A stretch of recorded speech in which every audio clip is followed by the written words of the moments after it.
So, given these kinds of restrictions or constraints or the realities which startups have, how does a startup go about developing? So, if it is an established company which is having its very well defined product lineup, the protocol of product development and testing is very clear. Let us look at an automobile which is being developed. It will have a complete specification protocol starting from the materials to the components to the end product.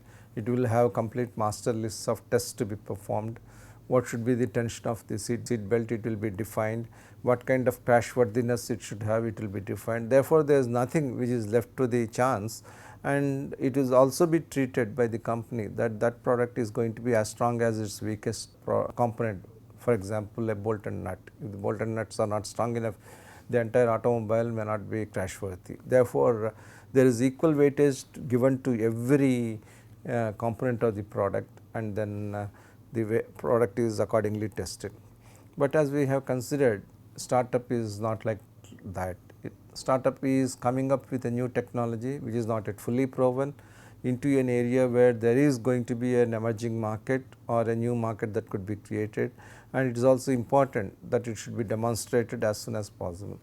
So, the concept of minimum viable product has been established. The concept of minimum viable product has been articulated very well by Eric Rice in the book The Lean Startup. What it says is that minimum viable product is that version of a product which allows a startup team to collect the maximum amount of feedback on the core nature of the product this company is trying to develop. So, to repeat, a minimum viable product is that version of a new product which allows a team to collect the maximum amount of validated learning about customers and its product with the least effort. So, minimum viable product is an important concept in the startup development because it helps you stay lean. When you are a startup, you got to stay lean, you got to conserve your resources. And how do you do that? We have already considered that the business philosophy of startup is basically learning while validating the vision. Second, product level, you learn how to develop the product even as you are developing the product and testing the product. Therefore, the minimum viable product is an important component of a lean startup. Then when you think of leadership, the leaders are omnipresent, they are doing multitasking and they are fulfilling many tasks at one go. The key approach, they do not want to rediscover the wheel. If it is possible, they would like to use whatever is available infrastructure and get on with the job. So, smart outsourcing, early testing and accelerated validation, that is the approach. And they have a concept of anchoring, that is they believe who are the core customers for my product, who are the core believers, and they latch on to the key customers early on.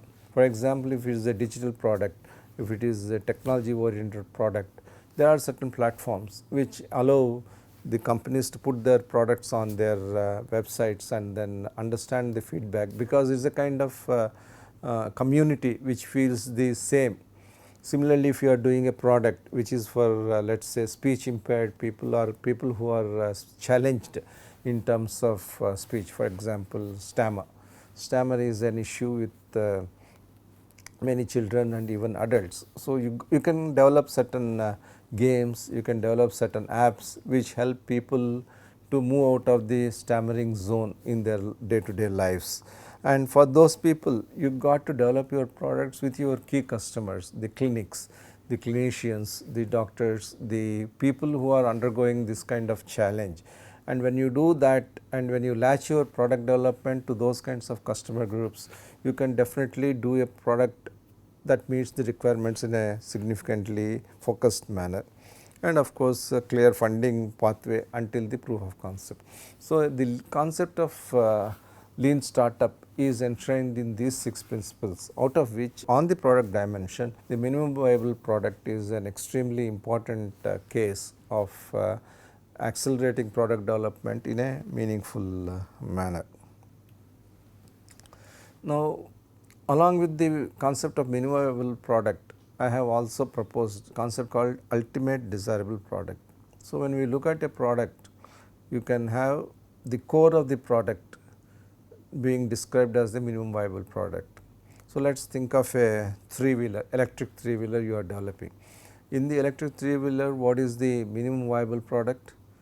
A electric power pack which replaces the internal combustion engine and which sits on the frame, which has 3 wheels and is able to commute from point to A to point B in a safe manner, in a continuous manner. That because what you are validating here is the ability of the electric power pack to have the required amount of acceleration, the required amount of range, the required amount of braking power as you go through the operating cycle of a three-wheeler. But when we look at the ultimate desirable product of a three-wheeler, you might look at a completely different picture, wherein it is not only like a Bajaj Auto or TVS Auto, TVS Motor three-wheeler, but completely even different.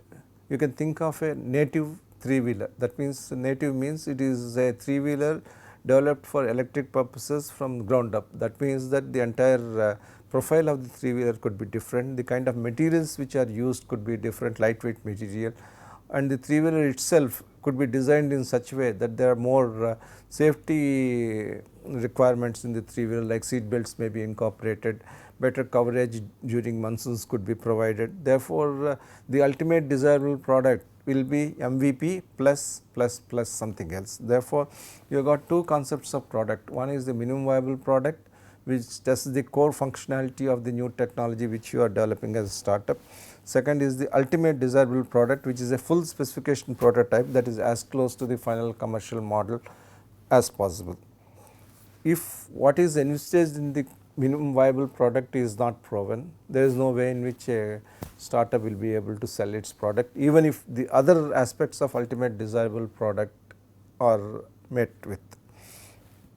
On the other hand, if you have a minimum viable product which is scoring very well, but you have not provided the other features and other embellishments which come as part of the ultimate desirable product, what would happen is that you will not be able to make the right positioning in the marketplace, you will not be able to get the right kind of market share.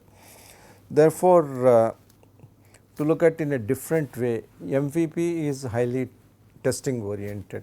It ensures that the key parameters of your technology are proven and then they are established.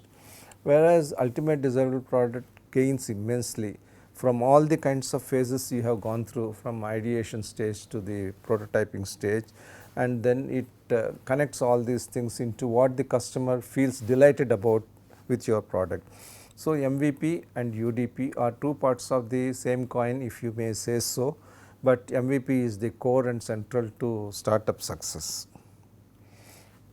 So, let us look at one example here.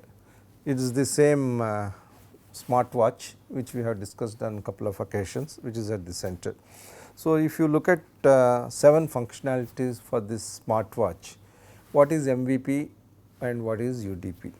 So, timekeeping, obviously if it is a watch, whether it is a digital watch or analog watch, it has to have very exact timekeeping.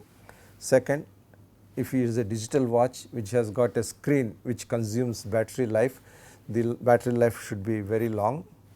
Third, you are using a digital watch because you want to have certain health parameters of your body taken care of. Therefore, it should have definitely basic health application, that is number of steps, the flights you take, the pulse rate, the heart rate, the quality of sleep, etc., etc. So, these are the 3 things which are absolute must when you are developing a new smartwatch, and that is the MVP portion of it. But when you come up with the other aspects, whether you do these 3 things with addition of advanced health applications, like for example, when we talk about the ECG which comes out of the digital watch, or the ability to measure the blood glucose levels from the sweat analysis that could happen in future, or whether it could talk about the stress levels of a person depending upon the way the pulse behaves, the analytics which are kept in it, or whether it can analyze the breath of a person and comes up with additional parameters. So, advanced health application could be the part of an ultimate desirable product. Similarly, you can use the strap of the product for doing the payments. It could be a payments gateway for the person. You could incorporate number of games in the watch. So, but these are not the essentials. So, when you are developing a particular digital watch, you may say that my MVP is this, but my UDP has got different kinds of dials, different kinds of straps, and it will have more advanced things. So, for when you convert, let us say, a digital watch into an analog watch or an analog watch into a digital watch, you can have two different types of MVP and UDP characteristics which happen here. So, to summarize, an MVP usually answers the core design or technical questions, and that is an important aspect to go to the market. To move rapidly, to be able to be very definitive, the MVP is essential, and you should do only those experiments which are essential to prove that this MVP is viable and it is going through. And for an MVP, doing other tests is a waste of time and effort, because when the core is not proven, there is no point in looking at the color of the product, the finish of the product, etc. They come secondary. This example is illustrated in this way. This is illustrated very effectively in these two photographs which you can see. Pibeam is a company which is IIT Madras incubated company which is developing an electric three-wheeler. So, it has very innovatively designed an electric power pack which drives the product, and you can see that it is mounted on a chassis with an appropriate mechanism, and it will deliver the minimum viable product very effectively, and the company will be able to prove to itself that yes, I have got the technology for the electric three-wheeler. On the other hand, you also have a electric three-wheeler called Mahindra Trio, which is a fully developed electric three-wheeler with little more elegance than what a normal three-wheeler is seen to be having, and from the looks of it, it is also lighter in construction. Therefore, it is an ultimate desirable product. It will not be a major stride from an MVP to UDP, because even as this MVP is being tested, you have all the time in the world to develop the appropriate chassis, create a native vehicle design which could sit over the or incorporate the electric power pack. But if you forget about this MVP and try to do a full blown electric three-wheeler and try to do the testing on UDP, it will be not only significant loss of time, but it could also mean lot of waste of money or time.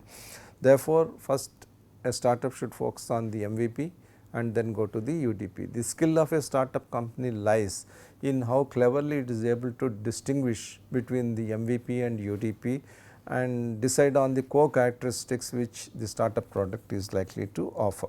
Now, this linkage between MVP and UDP is real, we said, but it is also very nebulous, because the technology keeps moving, and what you thought was MVP for you need not necessarily be an MVP for somebody else.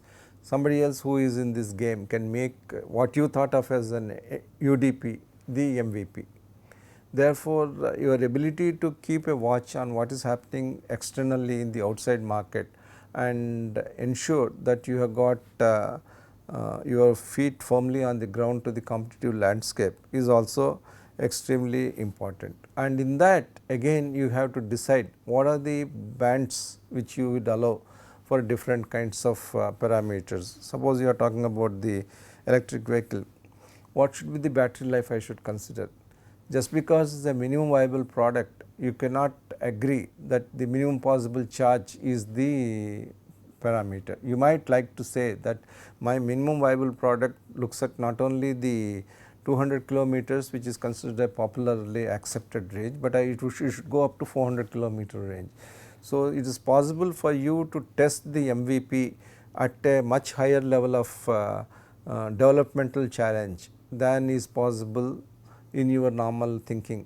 Therefore, this question of minimum viable product does not mean any minimality or minimal approach in the design specifications. A minimal viable product could be maximal in its developmental challenge, and if it is maximal in its development challenge and is successful in the development cycle, clearly half the battle or more than half the battle is won for the company. Now, the balance is very important. If you want a very good business impact, obviously you need to have UDP, but if you want to have the full scope of UDP, it may be difficult for you to wait that long. So, when do you really get the MVP out, get the UDP in, and what level of UDP you should have for quick business impact? That is one challenge. The second challenge is that keeping the business impact in mind, what kind of tiering you will do between the MVP and UDP. How do I plan? Should I start planning the UDP only after MVP clears certain levels of tests, or should I do it in parallel, or what should be the maximality that I should prescribe in the minimum viable product? So, how do I really plan out this MVP UDP strategy? So, on one hand MVP UDP strategy, on the other hand balancing in terms of timelines and business impact between the launch of an MVP oriented product versus launch of a UDP oriented product. Therefore, there is a fine balance which is needed between robust MVP UDP development and the timely business impact. And for a startup, it is not possible for a startup to have all the factors under its control, and it is quite possible that there may have to be some give and take or some trade offs in how this MVP UDP strategy is conceptualized and executed. Now, looking at this, let us look at when you do the startup leadership development, you have certain pitfalls that work and there are certain solutions that work. The pitfalls are shown in blue color and the solutions are shown in the prototype testing. We have discussed that the testing process is very quantitative, very rigorous and metric driven, and the validation process is both quantitative and qualitative, and it is driven not only by the experts, but also by the customers and other experts we have said. So, there are few pitfalls which happen during this testing and prototyping phase. The first pitfall is early bias on good and bad ideas. People think that what they have developed is either a good idea or a bad idea, and the tester, who probably is not a developer himself or herself, also has got his or her concepts of what is a good idea and bad idea. Therefore, there tend to be a bias because the testers have not gone through the entire process of development. This comes with an advantage, yes, they come with a very objective unbiased way, but they come with their own internal biases and inadequate appreciation of what this product is trying to achieve. Therefore, the startup firm should prepare a comprehensive note based on the full gamut of design thinking that has taken place, that is the empathy, ideation, designing and prototype phase. Says that why have I developed this product the way I have developed, and therefore eliminate the potential for a bias that this is a good product or a bad product. This is a product and this is being evaluated based on this set of specifications and the validation parameters. Second pitfall which you may have is that there is lack of internal expertise to test. Normally people treat, and rightly so, a startup product as a very competitive proprietary product. You can't give it away to an open market, it can't be given away to other regulatory agencies to test because information leaks and you would like to protect the competitive advantage. Therefore, having enough number of internal testers who can test a product and take it to this next stage is extremely important. And the only way you can do if you do not have adequate internal capability is to identify a reliable testing agency which respects and protects intellectual property to take care of this development. It would be necessary to assure appropriate testing and validation when you do not have sufficient internal resources. The third pitfall you have is naive external evaluators. Many times we think that what we do not know internally is well known externally. It not necessarily be so. So, who you think are the external evaluators, even if they are professional evaluating institutions, they may be so steeped in the established technologies, they may not appreciate the kind of new technology that the startup is bringing. Therefore, instead of assuming in a blind manner that the external consultants or external testers have all the ability to test based on new technology, the entrepreneur should clearly tell what are the do's and don'ts of testing and what are the expectations out of testing. That ensures that even if the external evaluators are somewhat naive to the product, they are able to evaluate the product in a more comprehensive way. The fourth pitfall is lack of openness. Ultimately, it is lot of effort, time, money, and as they say, lot of toil that goes into making a startup product come to the prototype stage and testing stage. Therefore, human behavior being what it is, there could be a kind of little closeness on how you receive the feedback, how you offer the product, but the firm should be willing to leave it open to the evaluators to add additional relevant criteria, both specification and standards. If they are able to say that you got a good product, if only you had these other two features, it would have been a great product. You should be open to look at that kind of feedback that comes from the external evaluators. Then another feedback is that to keep this entire cycle of development and testing within yourself, you tend to give it to the friends, family for evaluation. That again is like, for example, when an author is doing a manuscript, he or she tries to give it to the family or well known people for evaluation, and not necessarily the feedback is completely unbiased, because there is a bias which comes out of the family ties and the friendship ties. Therefore, there is likely to be a potential positive bias towards accepting what probably a third party customer may not accept. Therefore, again there is a lot of need for counseling and education for those people who are evaluating as family members or friends a new product. And the sixth pitfall is indecisiveness on killing a product. When you do a prototype and then it comes with a feedback which is ambivalent at best, that is, it is not clearly telling you whether this product is worthy of further progress or not, you should have very specific criteria and methodologies, whether to stall the product, to pause the product, or to kill the product, or do certain improvements so that the product gets over the weaknesses. And if so, if you choose the last path, or what is the time and money involved in taking this product to the next level. Therefore, there is an enabling framework which exists for testing and prototype, which is quite behavioral in terms of preparing the evaluators and the testers for the kind of development that takes place through the testing and prototype phase. Then there are different types of testing, as you can say. There are 4 steps. The first is the visible testing. How does the product look like when I face the product? Many times the first contact with the product, the look and feel, as they say, that determines whether the product is winning the heart and the mind of the customer.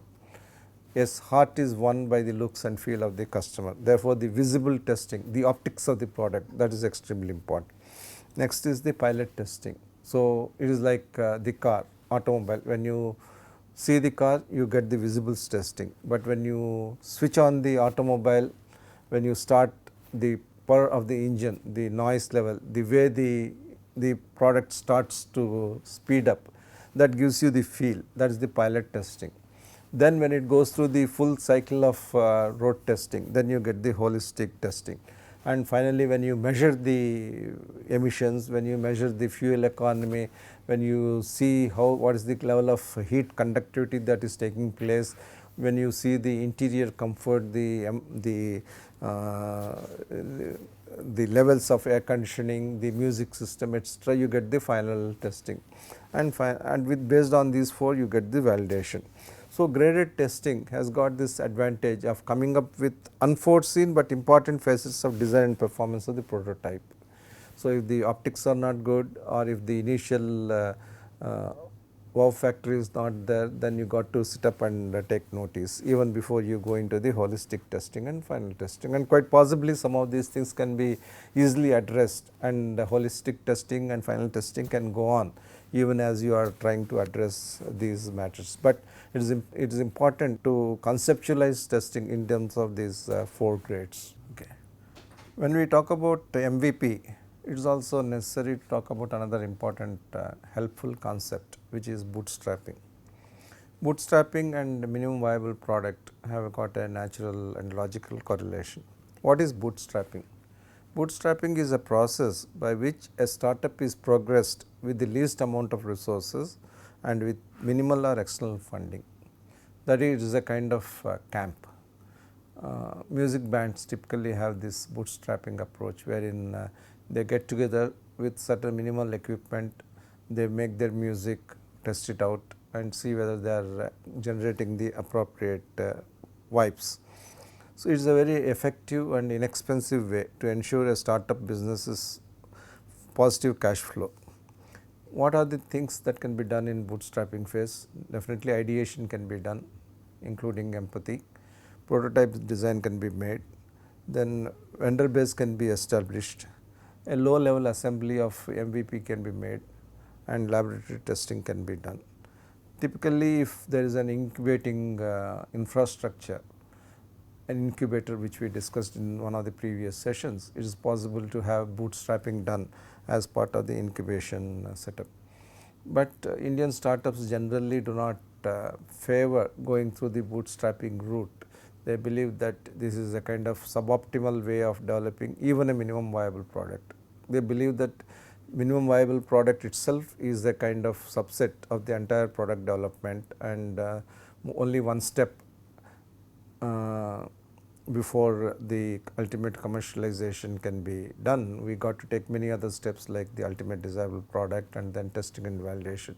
So, over and above that, if you do half attempt at the minimum viable product through bootstrapping, the entire emphasis in startup development may not occur. That is the approach.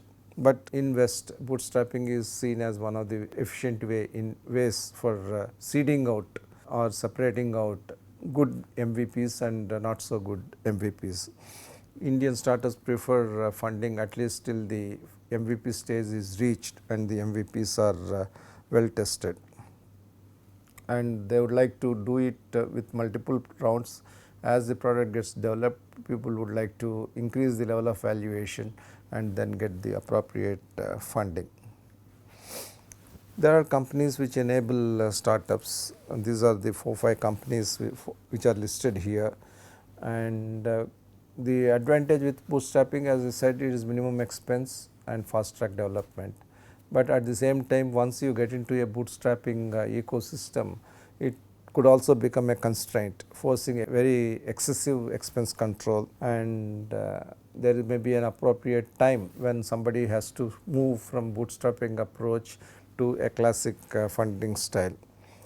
The other way to look at is that the monetization of MVP by licensing it out to somebody else could help the company become successful. For example, when we talk about this electric three-wheeler, let us say you have got the technology which is core and central to this development, and if you give the technology as a licensing product to somebody else and fund yourself, probably you could do a better MVP and later on a better UDP. So, it is again case by case strategy that could be adopted by different companies as they go forward. Now, let us look at a few examples of successful minimum viable product, and it could be a thematic minimum viable product or it could be an actual minimum viable product. We have seen in terms of the three-wheeler what a minimum viable product is, which is physical, which can be seen, which can perform. But when we come to digital apps and digital solutions, it could be a different approach to the MVP stage. In case of Dropbox, the team made an explainer video before investing to see how people reacted. So, they were able to get a thematic approval for the product. Airbnb, which is in the hospitality segment, they offered certain of their own facilities as cheap accommodation and put up the pictures on the web. They saw the response. Then Groupon, when the website did not do well, using the same domain they created World Plus blog posting deals manually. Instead of investing in a new website, they used what they already had to check customers' interest. Buffer's MVP was just a simple landing page. It enabled the founder receive signups. He used the email addresses to communicate with potential customers, getting their feedback and insights. Zappos wanted to verify the demand for the online stores. So, he purchased shows from the local stores, put up pictures on website. When they received an order, he took the shoes from the stores and then delivered. So, the cycle which he would actually implement, he tested out on a pilot basis. In Twitter today is a big social media component. The first prototype was released as an internal service giving text messages to the audio employees. When the employees became so obsessed with it, the team got the energy and enthusiasm as well as inspiration to make it into the public social media platform. Foursquare, it is a location based social network. It was launched with a single feature MVP that did not slow them down with unnecessary design and features. They focused on improving user experience based on customer feedbacks. So, these are digital products which we have seen and which are obviously are different from physical products. Digital products have got great scope for scalability and adding features as layers of the product as we go forward. Let us also look at one important aspect of development, which is user acceptance testing.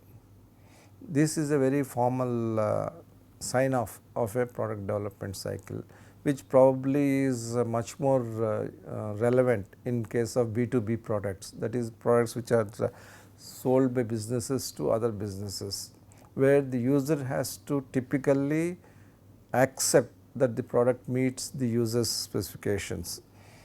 And for patent protected products, it is very important that the user acceptance happens in a manner that the ingenuity and the proprietary nature of the startup is also protected. Therefore, user normally, for example, when he looks at user acceptance, he would like to understand the source code, make sure that the appropriate controls are incorporated both at the back end and at the front end, and he or she would like to know how the whole system architecture has been defined, what are the kinds of language sophistications that are deployed in development of the product, but all that means that the technology is being given away in terms of detailed evaluation even before the user accepts. Therefore, it may be useful to have a buffer of a third party capable party which does an independent established user acceptance testing and assures the customer as well as the developer that this has been done. Then the other aspect is that user acceptance testing itself gives number of feedback mechanisms which can be used for further testing, and there are cases where there is a debate between the customer and the developer, that the customer has participated in the co-development of the product, and therefore, there must be some kind of benefit that should accrue to the user, because the customer has made seamless development possible because of the evaluation process and the user acceptance test process. Now, this testing and validation does not end with the signing off of the product at the end of the testing and validation process. Let us also remember that this testing and validation basically occurs at three levels. One is at the material level, second at the component level, and third at the end product level. And all of these are tested in the testing and validation phases, but based on accelerated conditions. When we look at a pharmaceutical product, we give a shelf life to a pharmaceutical product. It says it is 2 years, 3 years, 4 years, depending upon the nature of the product, that is the active pharmaceutical ingredient which is put in the product. And to determine whether this shelf life is going to be there, we pass this product through what we call stability studies. Stability study means you put it at a particular level of temperature, you ensure that there is certain degree of humidity in the system, and you test the product after 6 months, after 9 months, after 1 year, and see whether the product has got a particular level of degradation.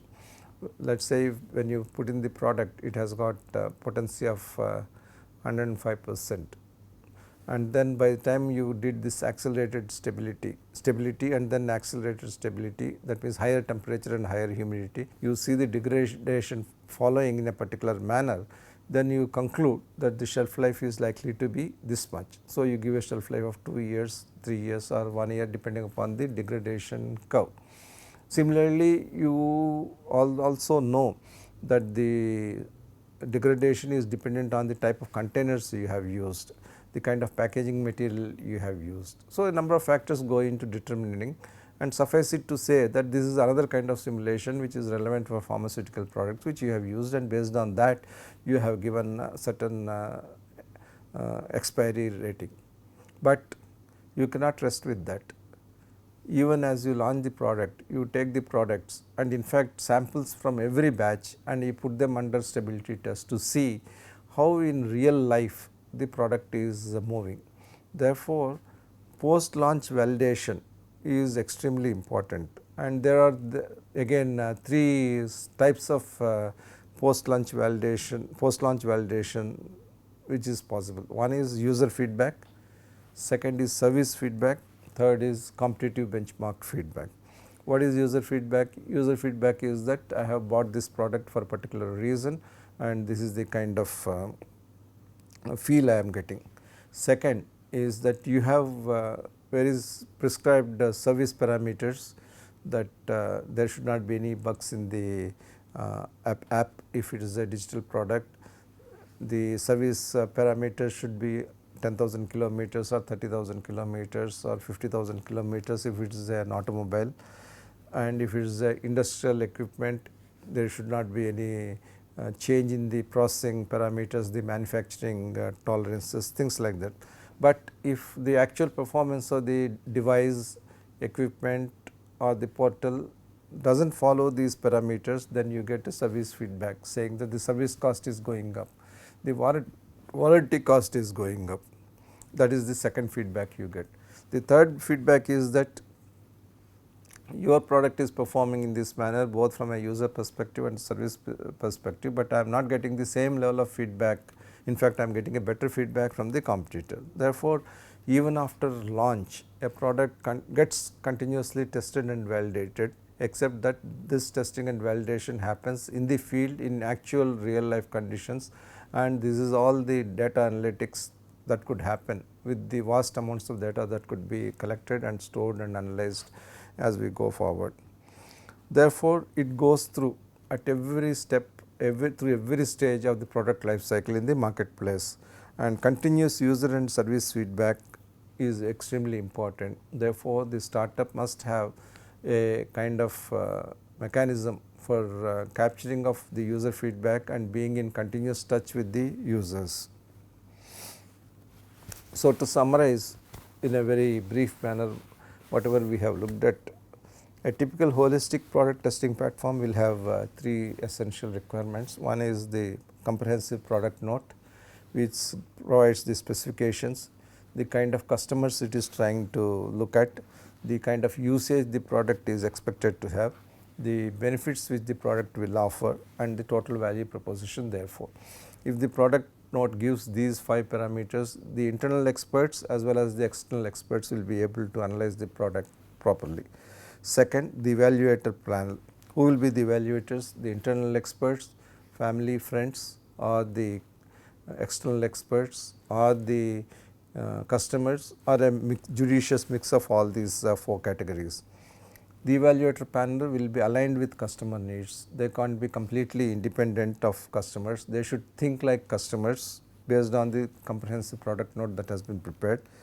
The evaluator panel should understand a comprehensive testing schedule. It is not an on and off job for them.